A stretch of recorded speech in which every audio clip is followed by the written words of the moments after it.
Welcome to the Johnny Dell Football Academy podcast on the channel that's trying to answer the whys and hows of the game by talking through and dissecting game film and diving deeper to explain why the X's zig and the O's zag. I am Adam Marino, joined by Mr. Johnny Dell, and we are reminding you, as always, the most fun way to watch is on YouTube, where we go live. There you can comment into the live show. Be sure to hit the notification bell and turn on your notifications so you can be a part of the conversation. We also stream live on Facebook and X. Also, the audio versions are always found on Spotify, Apple, wherever you get your podcasts. Now, if you are live with us in the chat, it's probably because you are subscribed, you've hit the notification bell, and turned those notifications on. So, when sharing with your friends, be sure to let them know. We also love to hear from you outside of our live show. Email us at jonnydelsfootballacademy@gmail.com, and you can always check out the website jfa49.com, as it is the most fun way to support the channel. Also, the way we boost the chat and boost the algorithm is to type out hashtag JD49. Welcome in. Happy Monday. We have 49ers football on our television sets this week. And that's our show. Thanks. That's all I got to say. We made it, everybody. I don't know what else we got. I mean, we have made it through the off season. We are here to finally a week of new football. Nothing that we're not talking about last season. We're not talking about what guys did in college. We're talking about what they are doing in the National Football League. It's awesome. I love this. So before we start, Johnny, can we talk about Roger Craig? Is that allowed on this program? I mean, I guess that's allowed. I mean, we haven't, we have talked about in the past, 300 episodes or so, like a few times, that Roger Craig, it's beyond our brains why he wasn't in yet, and then he gets in, and then I was clueless. I assume most of the faithful were clueless about what has happened to him through his concussions, he thinks, and the way that he had to present. And just seeing him on that field on Thursday for the Hall of Fame game, and just all that, and the memories of a lot of us, maybe we're so much younger where we don't remember the way that we remember, say, Frank Gore, right? Yeah. And so, but you see these highlights and you see like just him running and catching, and you hear, for me, I do have small memories. I'm 45 years old. I do have small memories of legit Roger Craig, but Jerry Rice and Joe Montana were so much larger than life that I was so fixated in Ronnie Lott on those three players that Roger Craig was like, yeah, I'm glad he's on my team and not the other team. But like, that was it, to be just perfectly honest. But to hear Tom Rathman speak about the kind of guy that he was in college, they went to college together. A lot of people forget that Tom Rathman was a freshman hanging out with the older guys, which that didn't happen back then.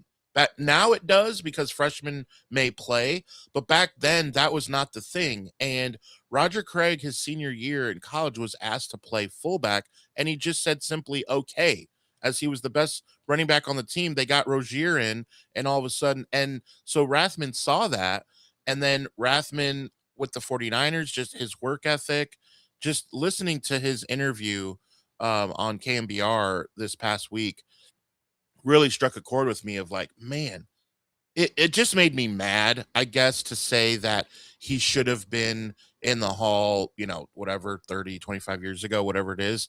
But just very excited mainly for Roger's family and his 49ers family to be able to be proud and say, hey, we knew it all along, but we're glad he's in.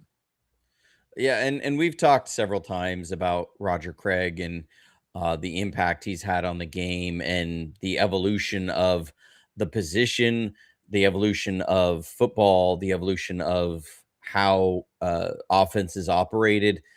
I will say that I'm encouraged, at least with some of the medical advancements that we're making in those areas, and hopefully there can be, this isn't the end all diagnosis for Roger Craig. There was recently it was not a clinical trial, it was a case trial, basically proof of concept of a new treatment. I believe it was with cybacillin in Brazil. They treated a woman who had dementia for 20 years, gave her I think it was a 6 milligram dose, and I read the paper on it. It's on PubMed if anybody wants to look it up. But she fell asleep for 19 hours, woke up, and could remember a lot of things. She was telling stories of her kids when they were young. She was in her 90s, a Japanese woman, I believe. And she had been incontinent for a long time. They gave her a second 3 milligram dose, I think a month later, and the incontinence improved. So it's kind of a proof of concept, and they're working towards getting some clinical trials. And so hopefully, that's around for Roger and all those who are diagnosed and dealing with that. Roger, as far as a person, has always been a great person and a wonderful. You love hearing him. He hasn't been one of those former players that gets out there and feels like he has to tell everybody how great he was and how he was the greatest running back that ever existed. I think that's something that's kind of soured me on a few different wide receivers over the years of like, yeah, I changed the game more than anybody. I had more of an impact that, if you look at any of the great receivers, I'm up there at the top. Roger never took Makes it. you think of Monte Ellis. You see real quick, you see about that. Monte Ellis just said that he would have won the same amount of championships if they plugged him in instead of Steph Curry. And like that No. does no good. It just makes you look like a complete moron. And the faithful love Monte Ellis, but come on, dude. Like Well, just I'm just stupid. remembering Randy Moss when his time was coming around, talking about how he felt he was the greatest receiver that ever played, and he changed the game. And just look at what he did, as far as changing the game. And you're like, okay, any receiver who ever looks at their career next to Jerry Rice's and says, "Well, clearly I'm better. Clearly I was more impactful in the game." I go, okay. But And he was great. I'll give Randy Moss credit at no, least. If we're Randy Moss gonna was incredible, but that, like, Roger didn't go that route, and he didn't go the route of like, I've got to make my own case for the Hall of Fame, and Roger was overlooked because, again, I think there's a disconnect between who the voters are and their understanding of football, from a schematic standpoint, right? It kind of reminds me of the New York Times did not too long ago. It was the greatest living American songwriters of all time. I think it was like the top 50, something like that. yeah. And Billy Joel didn't make the list. And I was like, how did Billy Joel not make that list? I mean, there are music schools who have classes on just Billy Joel's songs, like from a songwriting And standpoint. whether you're a fan of And the music or not, right, it's and the New York Times came back and they were like, well, they gave their justification for it, but when you looked at who was deciding who these people were, they weren't anybody with musical backgrounds. They were people with journalism backgrounds. And that's what I feel like you have with the Hall of Fame voting, is that these are people with not football backgrounds, they have journalism backgrounds. And so there is going to be a disconnect to fully appreciate what somebody has done in the football sphere. They understand how to research, they understand how to write, they understand a lot of that. They understand approaches. What they don't always understand is they can't tell you the difference between, the impact that a Roger Craig has versus a Ricky Waters.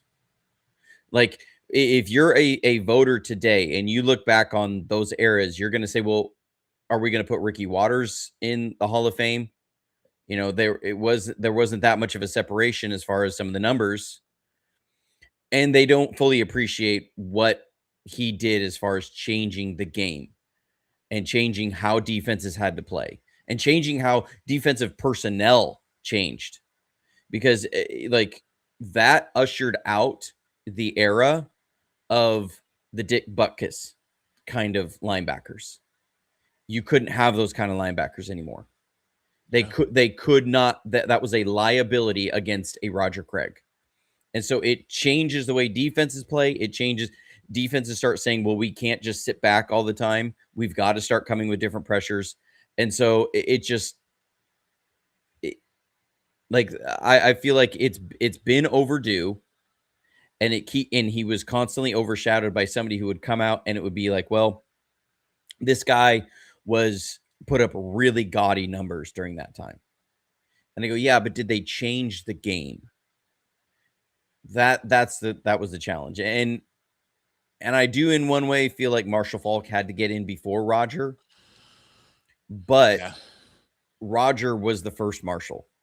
And so it was time, and it's great. It's great to see him get that recognition now, get that gold jacket, to be able to be in the gold jacket crew of the 80s 49ers legends. If there was one guy out of that group of players from the 80s that it felt like when they would do Hall of Fame get-togethers, it was like, well, Roger really needs to be in that group. Yeah. And he wasn't. So it's good to see him finally get there.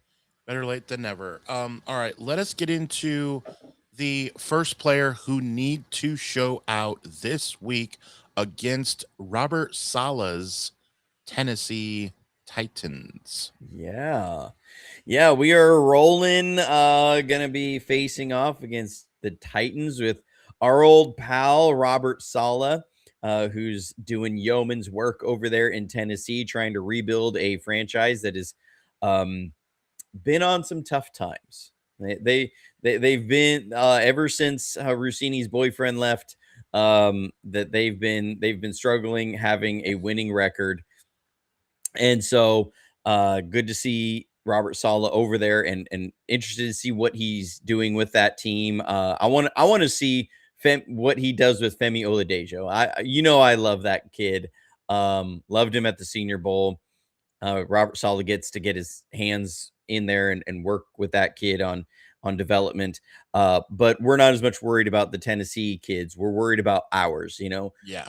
We're a 49ers team that is at an inflection point. I'm not going to say like Jason Law Constipation did this week about how the 49ers, there's lots of red flags and they got all these issues. I'm not going to get into that.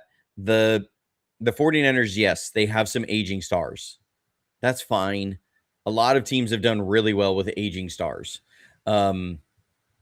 People forget, like, Jerry Rice was 10 years in the league when they won a Super Bowl in 1994.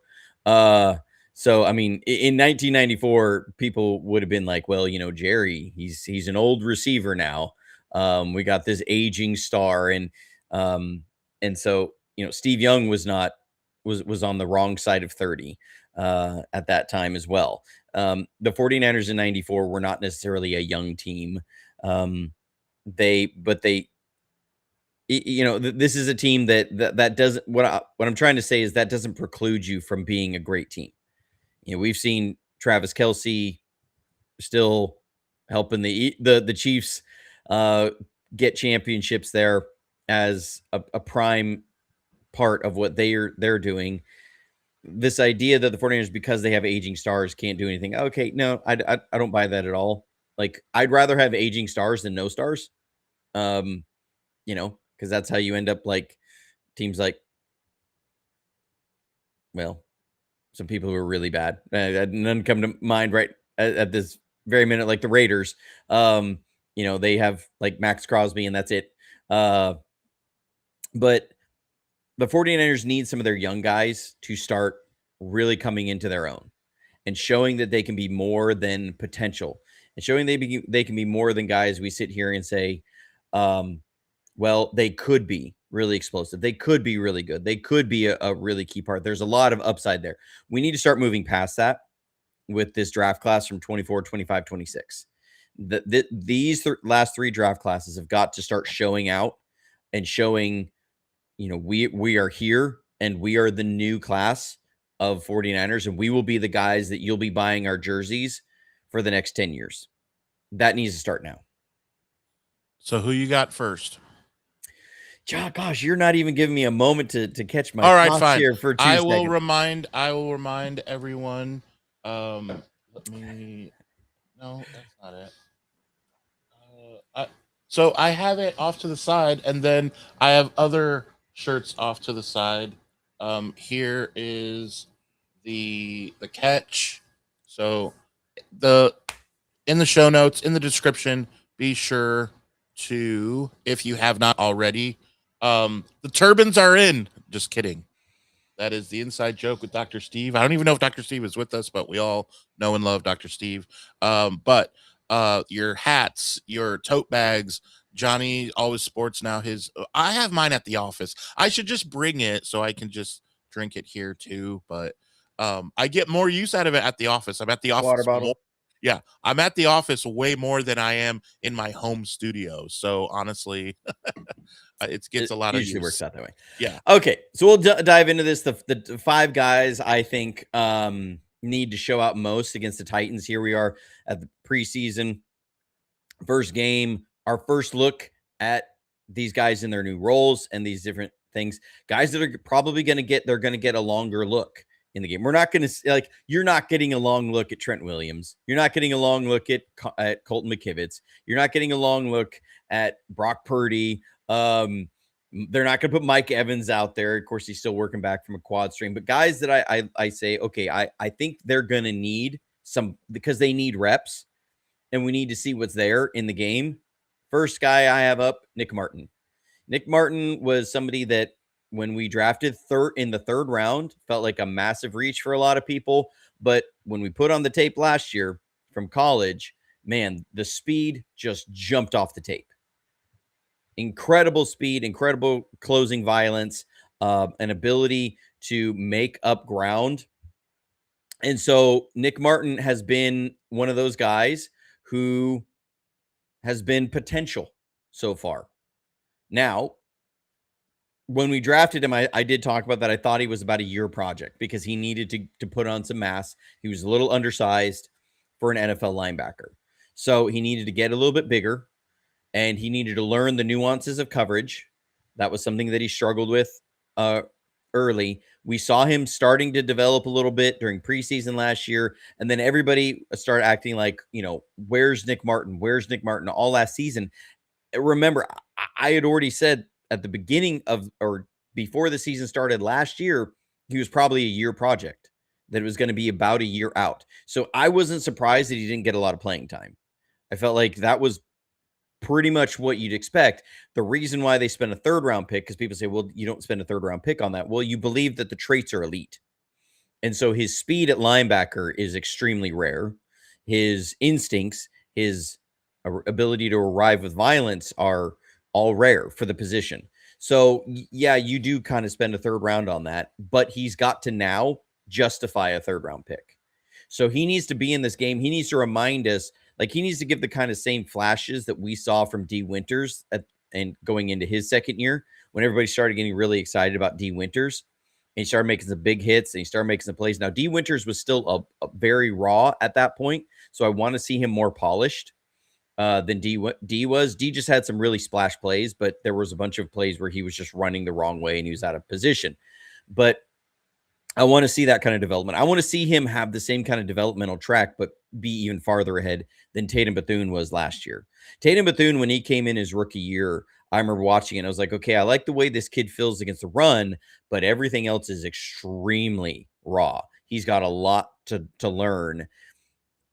Going into preseason last year, I was like, okay, rookie year, borderline practice squad guy. I felt like he was truly a practice squad player rookie year. 2nd year, I went, okay, this is a 53-man roster guy. Now, I wasn't going to be super excited if Fred went down and he was going to go in, and that proved itself out because I felt like he was a 2 to 3 year project. But Nick Martin, I want to see that same sort of trajectory where there's a massive jump from where you were last year in preseason to where you are now. And you need to show that you justify why you were a third round pick. And because just like we had last year, what I felt like D Winters was in his trial year to where if he showed out, the 49ers were going to give him a longer term contract. If he didn't, they were going to look to move him. And that's exactly what happened, especially when we signed Dre Greenlaw.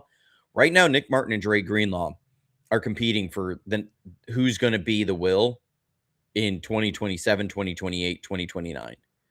Like, that's what's happening right now. So, Nick Martin, you need to start showing that now, and you need to show that there's youth at the linebacker core, that you can be the next guy to do that. And hopefully stay even healthier. Now, he did get derailed a little bit with the really bad concussion he had in November last year, but Nick Martin, we need to get really excited about you, and we need to see some real positives there. I'll be honest, Johnny, I forgot that Nick Martin was on the team, and that signals that he is one of the 5 players who need to show out this week. Because if you wouldn't have said this, and I love being a part of this channel, but if you wouldn't have said this and I watched the game and he had 9 tackles in the first half, I would have been like, dude, oh yeah, we got Nick Martin. It's just one of those things. So yeah, I love it. Shout out to Tar Dome. Yeah, and people also need to remember Luke Gifford and Nick Martin are not competing for the same role. Like, this is driving me insane because people are talking about Nick Martin, Jaden Duggar, Luke Gifford all in the same breath. They are not playing, like, competing for the same role. Nick, like, if you just look at body type of Nick Martin next to Luke Gifford, they are not the same at all. Oh, Like, no, yeah. Luke Gifford is like 25 pounds bigger. He's more of a hybrid edge guy at this point in his career. Like, Jaden Duggar and Luke Gifford are playing for the same role right now. Now they'll come out and say, well, everybody has to play everywhere and everybody has to do everything, in the sense of kind of like, you need a guard if they're going to be the third guard or fourth guard, that they have to be able to take some snaps at center, like in case of emergency. In that sense, yes. But as far as primary role, no. Like, they are not the same players. Like, if God willing, or God hoping that it doesn't happen, if Fred Warner was to go down and then Tatum Bethune goes down, like, they're going to put Nick Martin at Mike or Garrett Wallow at Mike, not Luke Gifford. Like, that's not what's happening here. They just do not play the same role. Like, big shout out to Dome. Subscribe to his channel. Go click on his icon. Go subscribe to his channel. He does a great job. He waxes poetically all the time. Same with Cayman's Island. He's in the chat. He's got a great podcast. I'm subscribed to his too. I'm subscribed to both these guys. Go subscribe to him. But like, Gifford is going to be that 5th element on the line, or 5-man surface guy that can drop into coverage and play in the flats. That's what you want from him. You don't want him playing coverage over the middle. Same thing with Jaden Duggar. He's going to be a 5th-man surface guy on the line to help set the edge on the run, give you an ability to run more 4-eye and 4 technique against some of this wide zone. That's what his role is, and to be able to go cover in the flats. But he brings more speed and more length and more pass rush ability than Luke Gifford. He's got to bulk up. I don't think Jaden Duggar is going to be a big time role this year. I've talked about this. Like, he's got to get bigger and stronger to play that. So, like, Nick Martin is not competing with Luke Gifford. Nick Martin is, when we talk about that third linebacker, they're going to have some 4-man fronts with 3 stack backers. And it's driving me nuts to see some of our beat reporters who are trying to talk like they understand these things, and they're saying things that are just absolutely wrong about these roles. Nick Martin is going to be an off-the-ball linebacker, because they use term like stack backer, like they understand what that truly means. In certain fronts, it is. Most of the time, you call it really an off-the-ball linebacker, and you have on-the-ball linebackers. Luke Gifford Jaden Duggar are on the ball linebackers. Nick Martin, Garrett Wallow, Dre Greenlaw, Fred Warner, Tatum Bethune. Those are your off the ball linebackers. So right now we have 7 that are going to be there. They won't take 7 into the season. How many? So I think they take 6. So right now there's the real competition is Nick Martin, Garrett Wallow, Tatum Bethune. Like those guys, Well, one of those guys Bethune- is not going to be on the active roster. Bethune's going to be on the roster. Hold on. I'm not sold he is. I'm not. Remember, he's a late round pick, so he doesn't have the grace of that. He filled in for Fred Warner last year, but it was still a massive drop off. So Tatum Bethune would have to. That's what I mean. Like Tatum Bethune has to show serious improvement, and I think he's going to be competing with Garrett Wallow. But really, those 3 guys are competing for who's going to be the next off ball linebacker onto the field. And Nick Martin really needs to grab that position, hold on to it, and not let go. Well, it'll be fun to see this first game and see kind of some of those names that you mentioned. Who's next?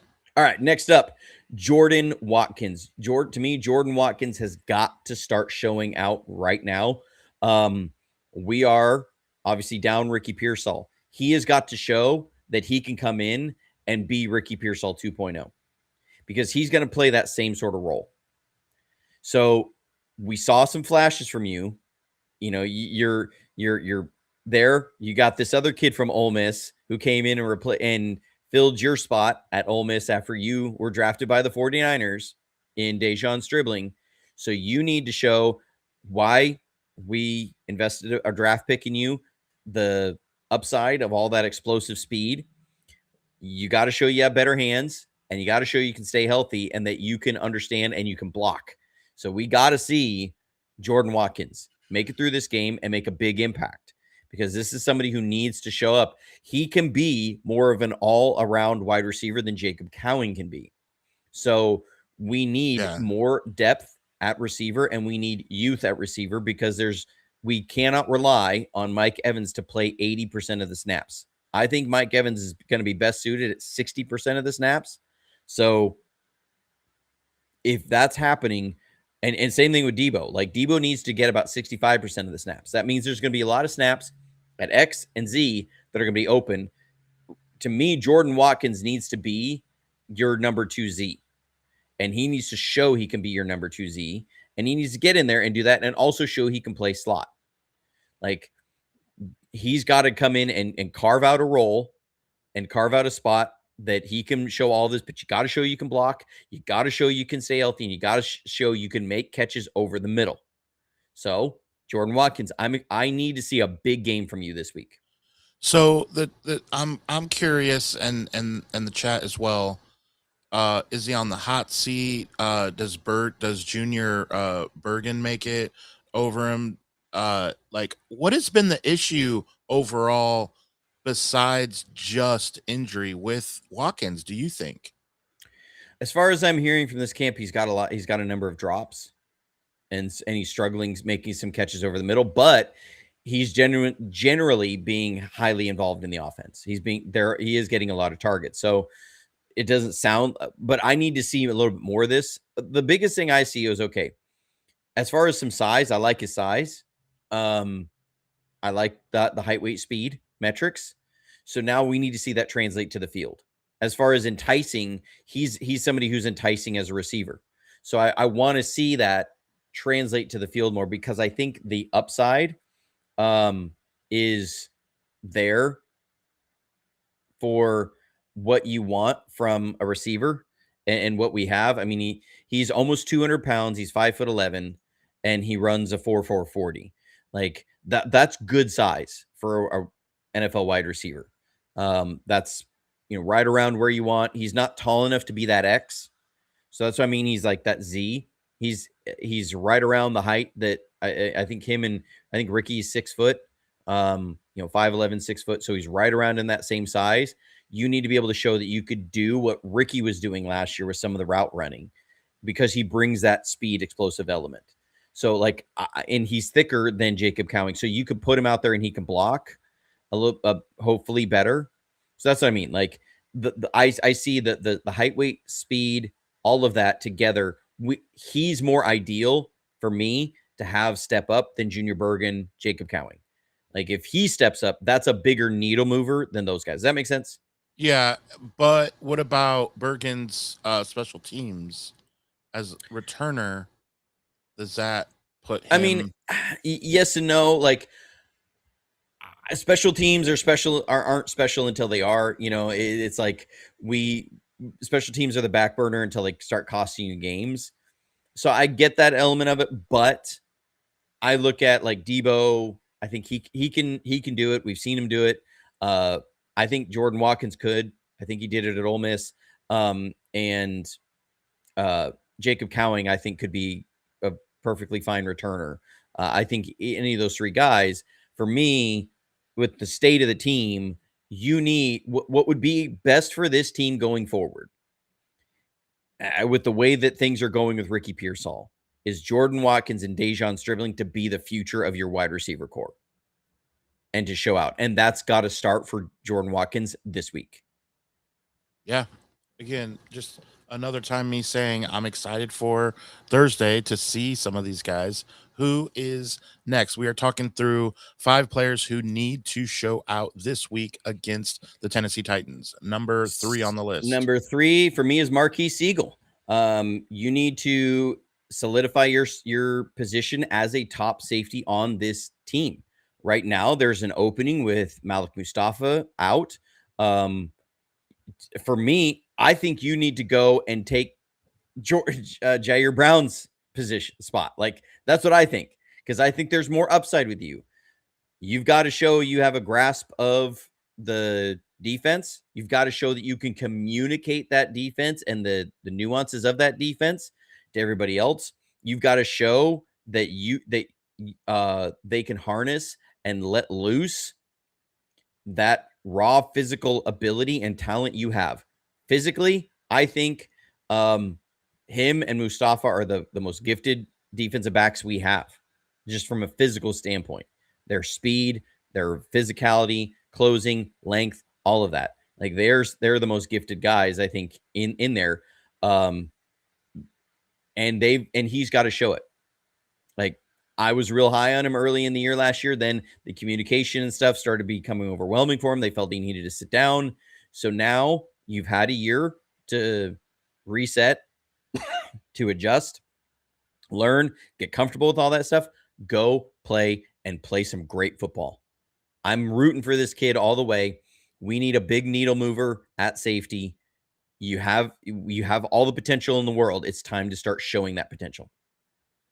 What happened in the playoffs? I'm trying to think because Michael Norris says I love Siegel until the playoffs. I'm trying to. Well, he gave up a big play. Was that it? And so again, it came, a lot of it came down to communication, understanding. We had some busts of that happen. I remember one happened in Jacksonville, and they said that because I remember seeing it. It was like we were in cover 2 on one side, cover 4 on the other, and it wasn't right. And they asked Saul about it, and he said, "Well, we didn't get it communicated across the board, so not everybody was on the same page about what coverage we were going to be in." And that was on Siegel. Like he didn't communicate that across. He assumed that everybody else knew, and he doesn't want to say something that's wrong, and so he doesn't say anything. And so they need more of that from him. They need him to be a prime communicator across the board. We saw some of those issues against the Rams. He wasn't communicating really well with Renardo Green on some of the coverages that they were getting into, and with the linebackers in front of him. So that was the stuff that he really had to work on. Hopefully that's something that has really improved. I see the question. Do you think Morris would put Upton Stout at safety? No. Upton Stout is not a real safety type. He's too small.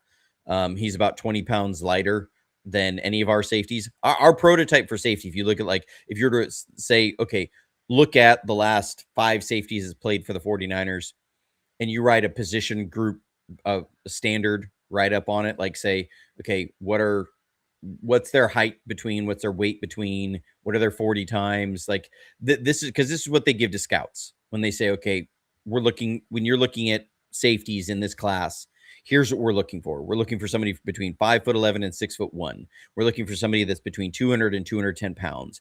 We want a 10-yard split of this. We want a 40-yard time of this. We want to see the ability to do like that. They tell the scouts, because there's a lot of different players that we've seen in the draft, but you have to kind of figure out what are their metrics that they're looking for, because they're looking for types. Like our general now Prysock kind of broke this, but our general thing for corners has been between 5'11" and 6'1". Like that's their kind of framework that they work into. And every team does this. Like, this isn't like people say, well, you shouldn't have that strict of a framework. Every NFL team does this. A lot of colleges do this. So with Upton Stout, he doesn't fit the metrics of what we want from safety. And he just isn't big enough. Every safety is between 200 and 210 pounds. Yeah. Upton Stout's 180. Like, and putting on, like, people will be like, well, he can just bulk up. Adding 15 pounds to a 180-pound frame is a lot more challenging than you would think. And it's not going to be a plus. Like, there's going to be trade-offs there. So, like, Bob Sanders. I mean, that guy. Yeah, I mean, Bob and Sanders. He didn't stay healthy either. Bob Sanders was always thick, though. And he didn't stay as healthy. He only played like 40 games, something like that. Yeah. 50 games. But Upton Stout just is like, he doesn't fit their type at safety. There have been some smaller safeties in the league, like Tyrann Mathieu. Okay. But Upton Stout, like, he is not a 49er safety. All right. Who's where are we at? Number 2? We're on number 4. I mean, going that way.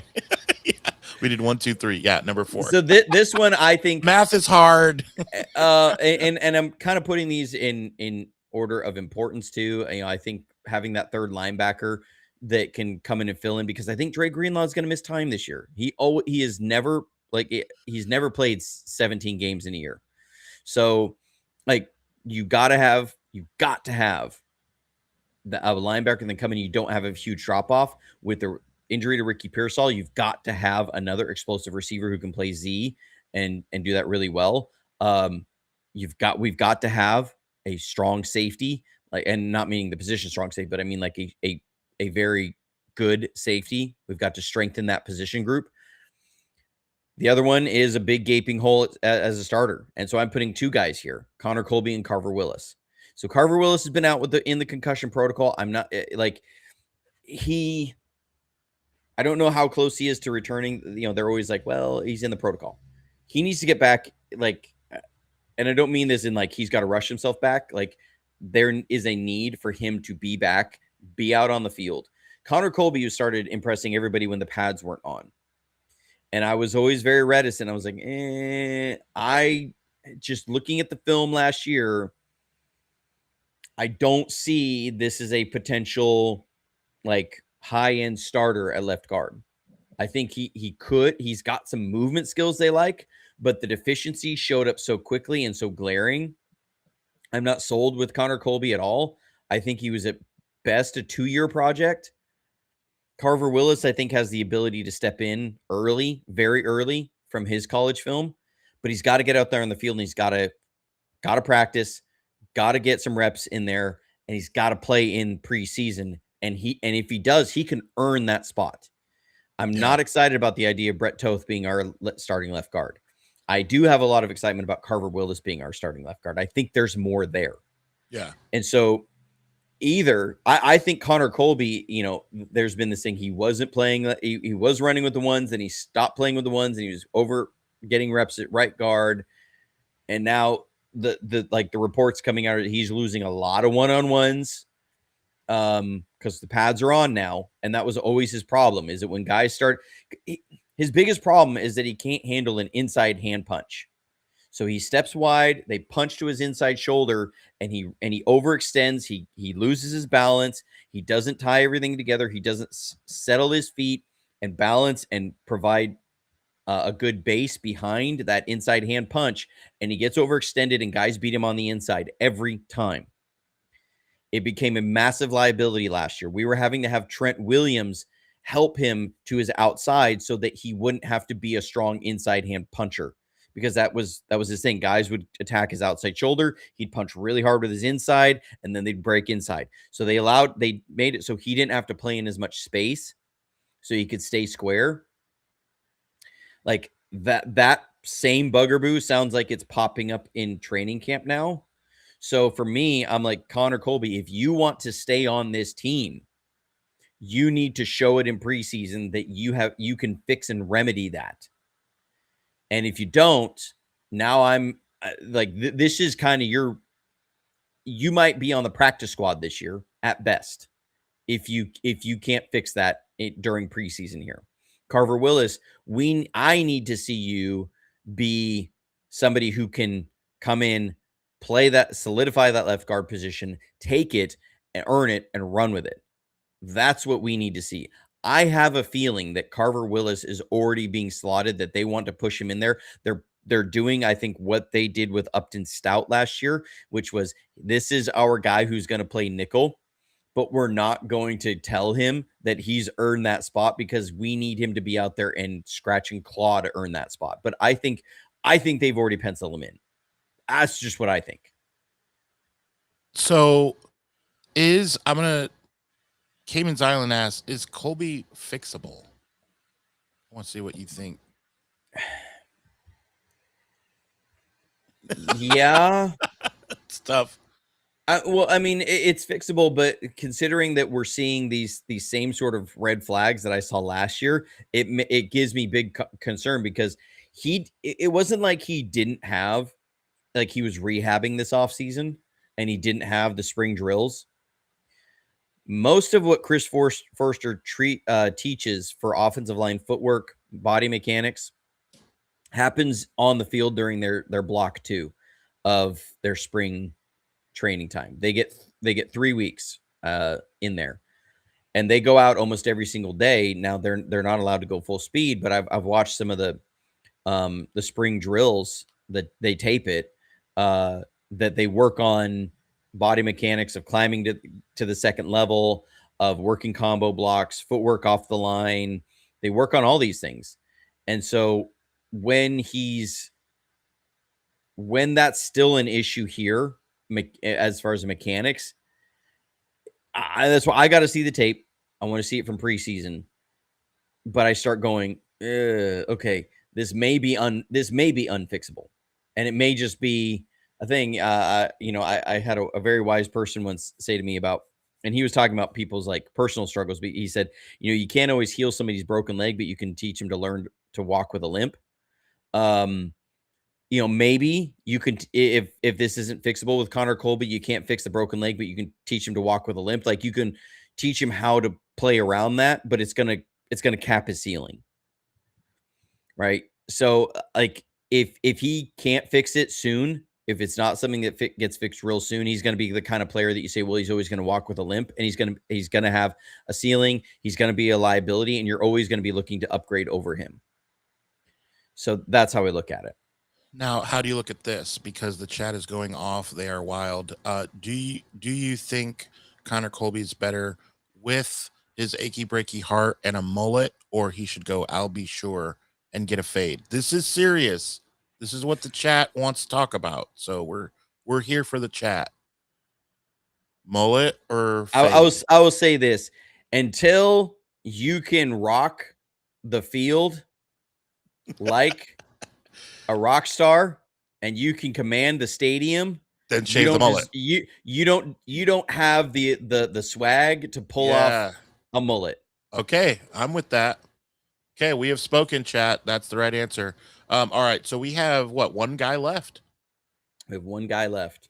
This is somebody that I think he's going to be fighting for his job, fighting for his life on the 49ers roster this preseason game. And I'm trying to think. Let's see some guesses in the chat real quick. I think this guy right now could be the odd man out. I think if he doesn't make it here, he's very much not even looking at practice squad.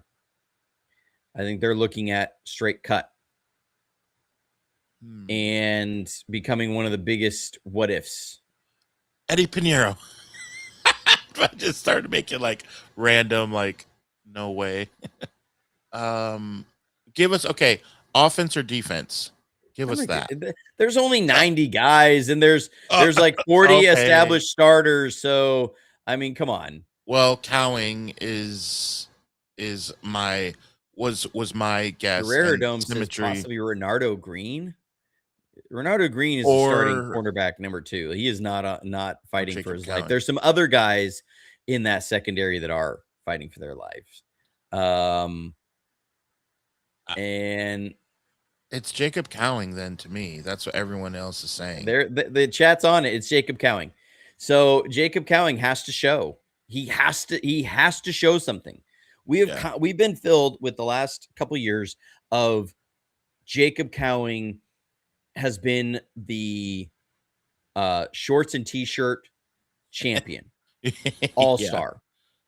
Like when they're in shorts and t-shirts, when they're in soft pads or whatever, like dude is catching everything. He's getting open. He's doing all this stuff.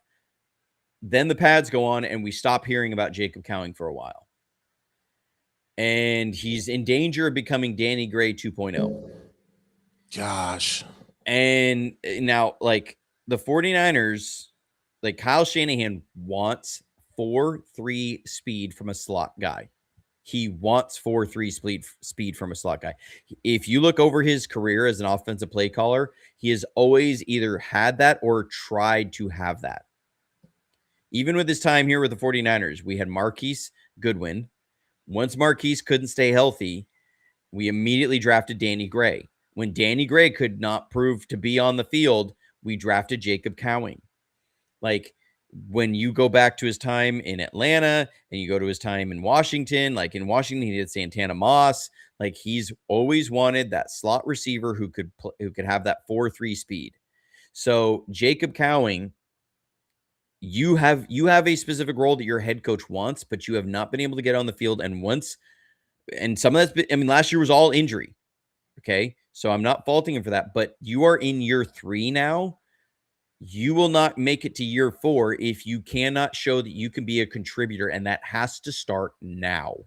You have to start making some noise now. You've got to start showing up now, and that starts this week. You've got to have a great week of practice against the Titans. You've got to have a great preseason game. Like you cannot be a guy that they say, well, he was really open in the one-on-ones. He was really open in these. Yeah. No, you have got to make noise now, or you will not be on this team come September. Now I'm curious, and I'll say this a lot like with Nick Martin, as far as kind of forgetting he's around. So I haven't been up to speed, so to speak, on him with his health. Is he good to go completely? I don't Sorry, even know. Yeah, we don't know. We don't know about a lot of stuff because they've been holding a lot of guys up for precaution, and we don't know Right. exactly where they're at. Well, because year And Kyle's 3, like, if you're just gonna be injured, man, like, sorry, man, like, you seem like a nice guy, but sorry, like, is where I'm at with it, you know? so I'll answer Cayman's because it's a good question. He says, does the same thing not apply to Pearsall? Pearsall is a year behind where Cowing is. Yeah, and he was a first round pick. Now you get more leeway because you're a first round pick. He's Yeah, also got a bigger body. So like Jacob Cowing is an undersized wide and receiver. he's been He's on got the a field. He's produced. well, we've actually seen that he can do something. Yeah. But Ricky Pearsall will be a lot in the same boat if he can't stay healthy. Like the 49ers are gonna let his contract run out. Remember, his contract is like fully guaranteed.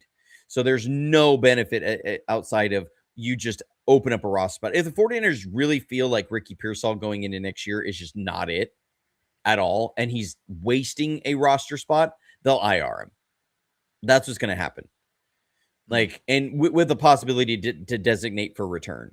Like, they're going to stash him on IR and then have the possibility of bringing him back later. Because Then that's for like necessarily, a couple months. IR, you're out for X amount of games, right?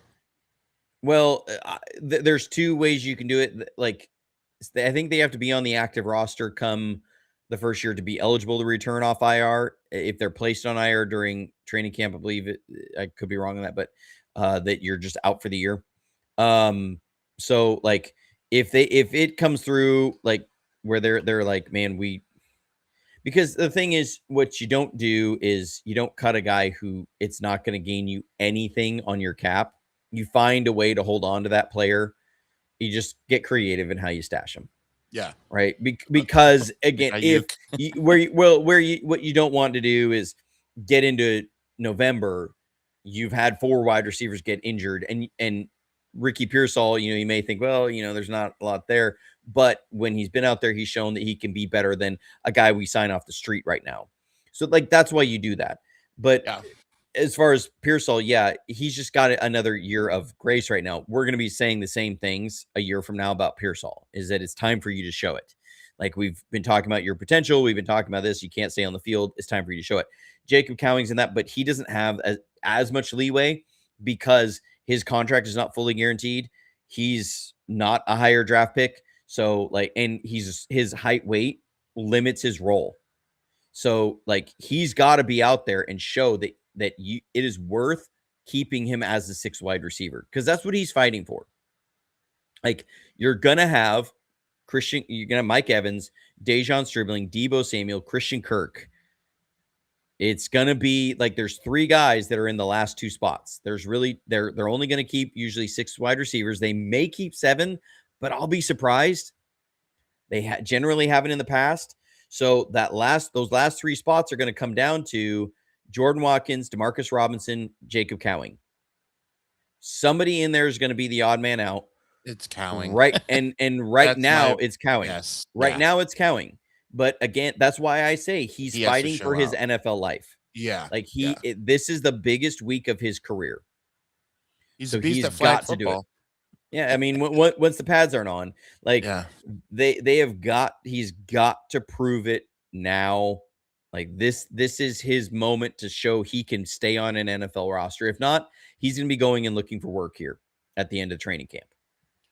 So one of the things that I'm excited for this season is being able to have guests on while we are facing some of these teams. And what's really cool this week is we are playing the Tennessee Titans, and many of you remember one of my other shows, Sports Idiot Nation, and we're on hiatus until football is all the way back. But my best buddy, one of my best buddies from that podcast and who birthed Sports Idiot Nation, is Titans Idiot Nation. So he goes by the Titans Idiot, TI, and he confirmed that I believe he is available on Friday morning. So it'll be the 3 of us on this Friday, and it'll be fun to talk through football with the opponent. And I would love to get his take on what 49er players stood out to him, as he doesn't know our roster. I'm always interested when we face other teams and they say, boy, that that linebacker, that backup linebacker looked really tough. I remember I went to this very game in Tennessee a couple years ago, and I told him about, I believe it was D Winters, if I'm not mistaken, at that point, of how excited we were for this kid. And D Winters, if you guys remember, the faithful will remember, that game was the Titans. They were really trying to win because they're trying to build a winning culture, and that's why they won. But D Winters made 3 plays on the goal line and just like heavy hits where I was like, TI, I told you about that guy. And he was like, dang, dude, where'd this torpedo come from? So it'll be fun to have that discussion now in 2026 of some of these players. So I'm excited. And Cayman's Island says that's cool. I like hearing the bad guy's thoughts. Yeah. And he's one of the good ones. And here's what I'll say. When we play a team like the Titans in the preseason, mind you, like TI will be the first guy to say that they suck. Like he'll tell you about a t-shirt he made and made a lot of money from it. It's hilarious. But we'll get into that on Friday. But it's fun when we don't play a good team. It's like, come on, they're not a threat. It's like almost cute. And so it's fun to like, well, and it's also preseason. Now Robert Saleh is having to like rebuild a culture there with sure. Tennessee. So, it'll be interesting. They've got a lot of high draft picks that, need to start justifying their high draft pick slot. So, it'll be interesting. And I think in one way, as far as the measurables, that a lot of the guys that Tennessee's going to be rolling out there will be a good barometer. Yeah. Gonna be fun. I was hit the sneeze button. Oh, the snooze and slash sneeze. I was about to say, it was well, a sneeze button. Yeah. I was about to say, I think someone walked into Johnny's No, office. no, I felt a sneeze coming on, and I was like, nope, hilarious. We're going to be more dignified than that. Well, those on Spotify won't even notice.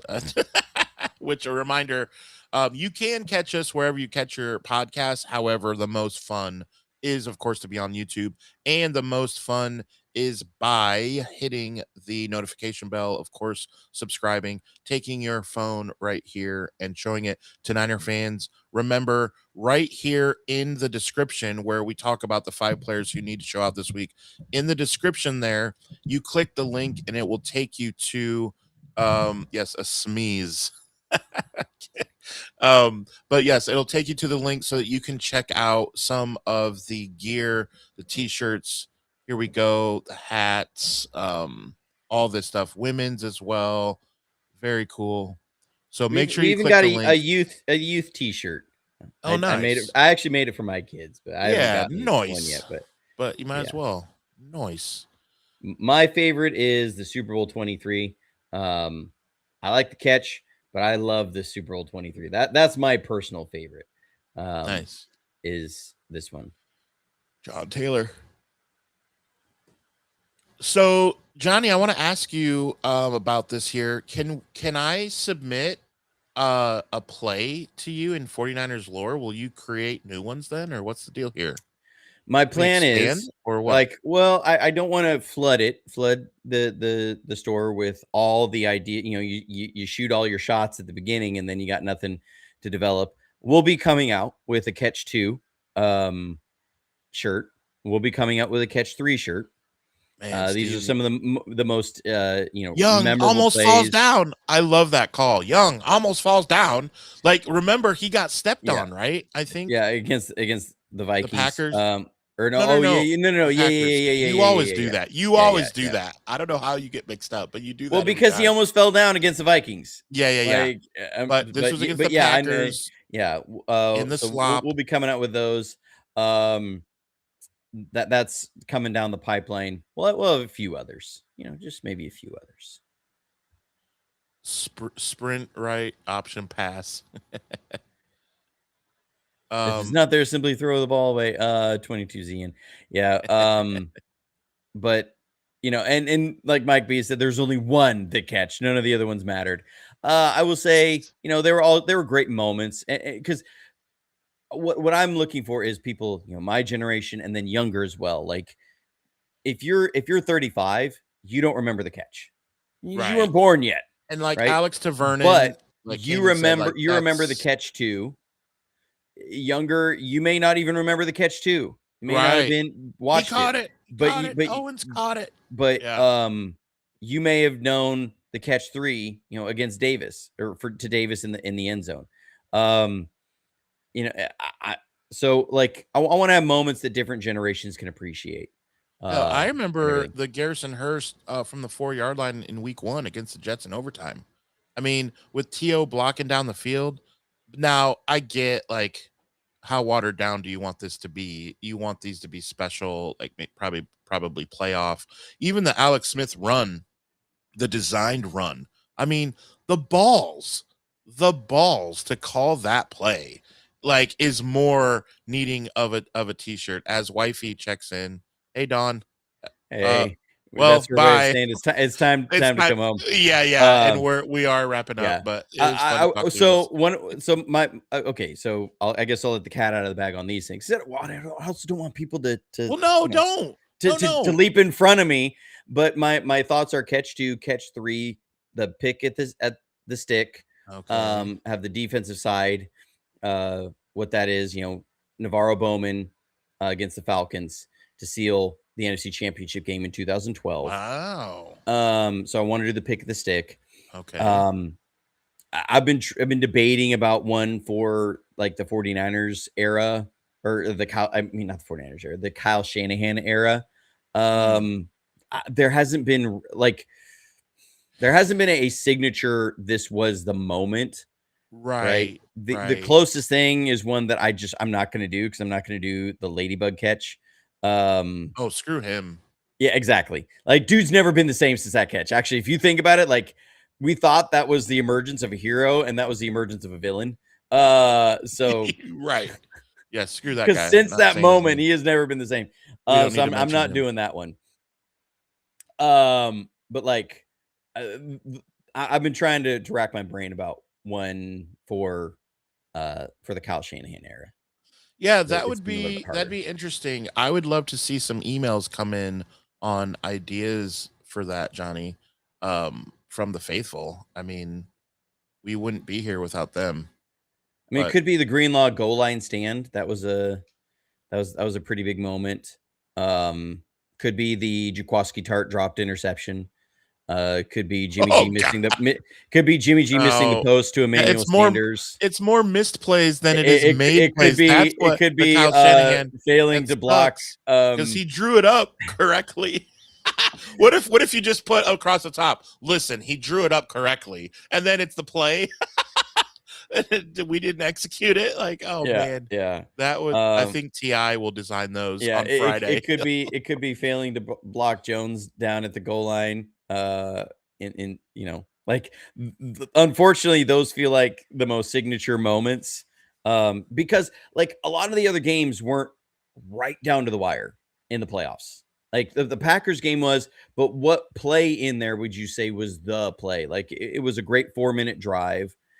You had the run to Christian McCaffrey into the end zone, and then you get the interception on Jordan Love. Yeah, but there was it wasn't like a singular iconic moment. There really hasn't been. Like, I don't mean that in that we haven't had a lot of great games, right, in the Shanahan era. It's just those felt like turning point moments, those epic moments where we were on the wrong side of. So yeah, that is interesting. That, man, he's been coaching for so long, and yet you can't come up with a singular play that stands out of like, oh yeah, we need that one on a t-shirt.